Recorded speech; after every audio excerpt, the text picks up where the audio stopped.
Ladies and gentlemen, boys and girls, children of all ages, welcome to Robert Sports Show. I'm your host, Robert.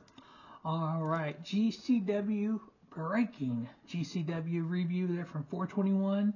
From the Dirty Bourbon in Albuquerque, New Mexico. Dave Prazak and Beta Scott on commentary like normal. We had a really good show, just a standard good show. It wasn't anything more than spectacular. It wasn't a lot of just hardcore gimmicks and stuff, just straight down the middle of the fairway kind of show. First match we had Jack Cartwheel versus JKM. Now JKM, a young wrestler with off the rope training, which is actually done by Gino Rivera. He's in the next match, so it's one of his students. And when going up against Jack Cartwheel, JKM, don't know anything about him. Never seen him before. First match I've watched him. I will say he is got a lot of talent. He was able to hang with Jack Cartwheel for about 11 minutes. Great little match. Ended up giving it 3 stars. Jack Cartwheel getting the victory. But JKM definitely a student of the match and kind of learned as he went in the match. So the next match was Jordan Oliver versus Gino Rivera, who is the trainer there at Off the Ropes Training. Jordan Oliver, your former JCW champion, actually been wrestling all over Europe back in February, so I love watching, go back and watching some of those Rev Pro shows and OTT and seeing Jordan Oliver on those cards. It's like, hey, the GCW guy. But this was one of those matches, kind of like the first match. Gino Rivera kind of learning from Jordan Oliver as they went. Jordan Oliver able to get the victory there, ended up giving it 3 1/4. Next up was kind of just a squash match. It was Colt versus Mance Warner. Mance Warner came in with Colt and Mr. Rogers in basically like a chair, just annihilated him. This was actually his first match, at least on Cage Match, since 2016. So, I mean, he may have had some other indie stuff since then, but actually on Cage Match. So, yeah, it was literally 2 minutes, 53 seconds. I give it 1 star. Manser getting the victory, officially getting the victory there, but just annihilating Colt with a chair. Next up, we had Billy Starks, Ring of Honor Women's TV Champion. Billy Starks going up against Dark Sheik. Great little match here. 13 minutes. These two went out there and just put on a clinic. It was a great match. 3 1/4 star. Billy Starks getting the victory. I love seeing young talent winning in multiple companies. Kind of wish she would have carried her ROH Women's TV title with her. Just like I wish Blake Christian, when he goes over to GCW or goes over to Ring of Honor, he would bring his GCW title with him.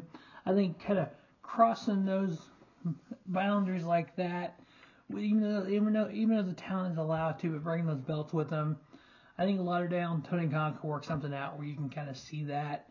Be like, oh, that's who Billy Starks is. You know, she's got that Ring of Honor title. Blake Christian goes on the Ring of Honor. Oh, he's GCW champion. I don't know what that company is. Maybe I'll go look it up, kind of deal. That little cross promotion thing I think would be kind of really neat. But Billy Starks getting the victory there over Dark Sheik. Next up, we had one called Manders taking on Ocean Avery. Ocean Avery from the Off Ropes Training. First match I've ever seen with him. Manders, though, and I've said this before, Manders is kind of like an old school Bradshaw. 10 minutes, these two went out there and just brawled. 3 1/4 star match with Manders getting the victory. Next up, we had Joey Janela versus Fuego del Sol. Fuego del Sol, former AEW talent, same way with Joey Janela, the bad boy. These two went out there and put on a hell of a good match. 15 minutes, and every spot just getting better and better for these two. Joey Janela ended up getting the victory.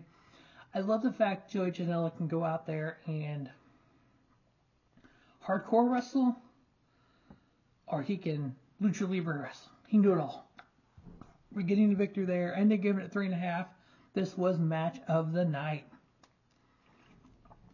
Next up, we had a hardcore match. Nick Gage versus Brusky Jimmy. Even Nick Gage said, we need the real Jimmy Lloyd back. We had chairs getting involved. We had doors getting involved. We had the pizza cutter getting involved. We had a hardcore Nick Gage match. What else can get involved? Nick Gage getting the victory over Brusque Jimmy. Again, we need Jimmy fucking Lloyd back. I know he lost that match with Matt Cardona, so he has to be Brusque Jimmy now. I wish we could do something and get him out from under Steph Delander and Matt Cardona, but only time will tell on that storyline. Ooh, there's a word. But Nick Gage getting the victory and giving it a 3-star. Then our main event was for the GCW World Heavyweight Title.